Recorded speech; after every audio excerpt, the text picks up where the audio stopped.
এবং যে বীজটা শোধন করে দিবেন 2 গ্রাম ঔষধ দিবেন 1 কেজি বীজে। মানে শোধনের প্রক্রিয়াটা একটু আরেকবার বলেন। শোধনটা ওষুধ মিশিয়ে দিলেই হবে। আচ্ছা, একটা কাপড়ের মধ্যে নিয়ে বা একটা পাত্রে নিয়ে ওষুধটা দিবেন, দিয়া সবটা মাখাই, পচন রোগটা আর হবে না। তবে কিন্তু আগের দিন রাতে এটা দিতে হবে, সেটা আগের দিন রাতে দিয়ে মানে ওই বীজের মধ্যে আগের দিন রাতে এই ওষুধটা দিতে হবে, তারপর পরের দিন বুনবে। এটা পাউডার একটা পাউডার। আচ্ছা। আর যদি বৃষ্টিপাত হওয়ার পরে যাতে জমিতে পানি না লাগে এইদিকে একটু খেয়াল রাখবেন। আপনি শ্যামগঞ্জে বাজারে গেলেই দেখবেন যে রাস্তায় পারে যে ডাটা বিক্রি করতেছে, বেশি বিক্রি হয়। তার কিছু বোটানি জাত আছে, হাইব্রিড আছে, আমাদের দেশি জাত ভালো আছে। যদি জমিটা একটু নিচু হয় তাহলে আমনি জাত দিবেন এবং এটা লাভজনক হবে। এর সাথে আপনি ওই বর্ষাকালীন মরিচ এবং বেগুনও আপনি মিশ্রভাবে চাষ করতে পারেন, এটা লাভজনক হবে ওই এরিয়ার জন্য। আচ্ছা ইমরান ভাই, আপনার আর কোনো প্রশ্ন আছে ইমরান ভাই? হ্যাঁ আছে। এখন তো মনে করেন আমের সিজন, কিন্তু আম গাছ ঠিকই আছে, বলো ঠিকই হয়েছে, কিন্তু আম নাই, এ ঘটনা কি? আম কি পড়ে গেছে নাকি? না, হ্যাঁ একদম দূরে গেছে, মানে কেউ যদি দেয় এই গাছে বলাইছে কিনা কেউ বলতে পারবে না, এরকম হয়েছে আর কি। পুরাতন ব্রহ্মপুত্র এরিয়াতে যেটা ইন্টেনসিভ চাষ হয়, ওইখানে যদি ওই সময় বৃষ্টিটা না হয় তাহলে বোরন ঘাটতিতে অনেক সময় ফলটা ঝরে পড়ে, আর পোকামাকড়ও কিছু আছে। কিন্তু চলতি বছর তো যদি আমের করি যদি পড়ে গিয়ে থাকে তাহলে এই বছর আর তেমন চিকিৎসা নাই। আগামী বছর কার্তিক অগ্রহায়ণ মাসে এর জন্য কিছু চিকিৎসা করতে হবে। আম আছে গাছে কিছু নাকি একেবারে নেড়া, একটাও কোনো? কোন গাছ আছে আর কোন গাছ নাই গা। আচ্ছা, আপনার যে গাছগুলিতে এখনো আছে সেই গাছগুলিতে যদি করিটা যদি এখনো ছোট থাকে তাহলে আপনি বেবিস্টিন জাতীয় একটা ঔষধ দিবেন। একটা কৌটা মুখা আছে না ওষুধটার, এটা থেকে 1 থেকে 2 মুখা ওষুধ দিয়ে বেবিস্টিন ওষুধটা দিয়ে দিবেন, স্প্রে করে দিবেন, যেটাতে আম এখনো আছে কিছু।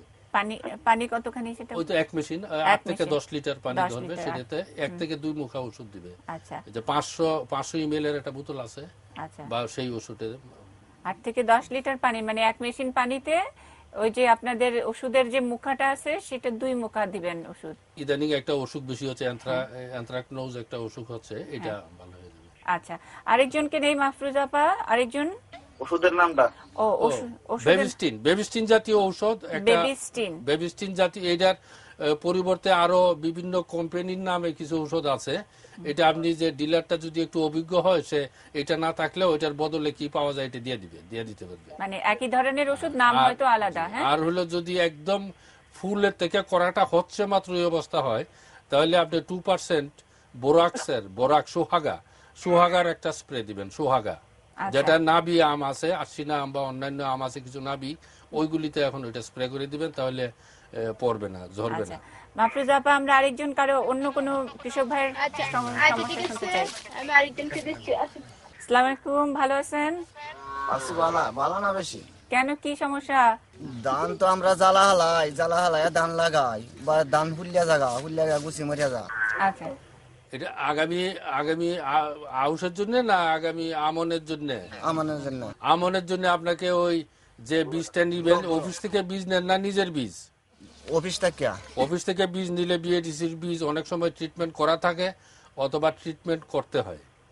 ও বীজটা ট্রিটমেন্ট করে নিবেন, অথবা বীজটা বাছাই করে দিবেন, যে বালতিতে পানি নিয়ে পানির মধ্যে বীজটা ভিজাবেন এবং উপরের চুষাটা ফেলে দিবেন, ফেলে দিয়ে নিচের ভারী বীজটা নিবেন। সবার জমিতে এই অবস্থা হুল্লিয়া জায়গা। হ্যাঁ, ওইটাই ফাঙ্গাল জাতীয় ঔষধ, ওই মেনকোজেব জাতীয় ঔষধ দিয়ে বীজটা ট্রিট করতে হবে।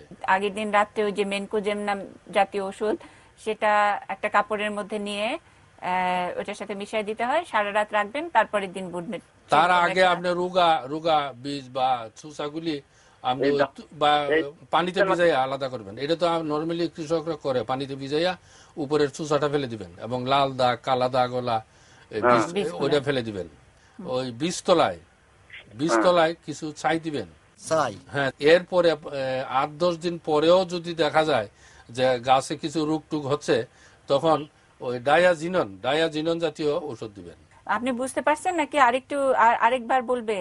বুঝতে পারছি। তাহলে সমস্যা নাই তো এখন? তাহলে ওই যে বীজতলায় যে ছাই দেওয়ার কথা বললেন, বীজতলায় ছাই আমরা দিই।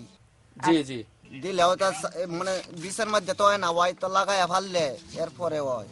ও এটা তাহলে জালার মধ্যে না, মূল জমিতে? হ্যাঁ, মূল জমিতে যে অসুখগুলি হয়, মূল জমিতে রোগের জন্য এই ওষুধটাই দিবেন, স্প্রে করবেন। মাফরোজা আপা, জি, আপনি একটু লিখে নেন। মূল জমিতে যখন ওষুধটা দিবে সেটার নাম হলো ডাইটেন M45। এটা 3 থেকে 4 গ্রাম হ্যাঁ, 3 থেকে 4 গ্রাম প্রতি মেশিন পানিতে এটা স্প্রে করবেন। আচ্ছা, এটা তো বললেন মূল জমির কথা। মূল জমিতে। আর বীজতলায় যদি সমস্যা হয়, বীজতলায় শুধু ছাই দেওয়ার পরে, বীজতলায় দিলেও বীজতলায় ছাই দেওয়া পর্যন্তই থাক। পোকাও আছে, এর মধ্যে পোকাও আছে। পোকার জন্য আপনি দিবেন 10 ডেসিমেলের কাটাতে 70 থেকে 100 ইমেল দিবেন ডায়াজিনন। 70 থেকে 100 ml ডায়াজিনন 60 ইসি লিকুইড, ওইটা 60 ইসি যে মাপের যে ওষুধটা এটা। আচ্ছা 60 তাহলে EC আপনার এই মাজরা, পামরি, অন্যান্য যে কটা পোকা আছে সব কটা কেয়ার নিবে। এই রোগটা ধান চাষ পুড়িয়া যা, হ্যাঁ হ্যাঁ, এই সময় তখন লাগবে। কিন্তু আপনারা একটু নিশ্চিত হবেন যে পোকা নাকি অসুখ। হ্যাঁ, মূল রোগ জমিতে। না, রোগ হইলে পাতায় দাগ হবে। আর যদি পোকা হয় তাহলে মাঝখানের মাইন্ডটা মারা যাবে। মাঝখানের মাইনও মারা গেছে আর পাতা দল্য হয়েছে। দলীয় হয়েছে যেটা, সেটা পামরি, ওইটা ওই পোকাই, ওটাও একটা পোকা। কিন্তু এই যে গাছের পাতায় যে দাগ পড়ে, পাতার গোড়ায় যে দাগ পড়ে, সেটা রোগ। আপনার কোনটা হয়েছে? সবটাই হ্যাঁ, তাহলে আগে রোগ আর রোগেরটা পোকা। দিবেন। আগে ফুলে হ্যাঁ, রোগেরটা দিবেন আগে, তারপরে দিবেন পোকারটা।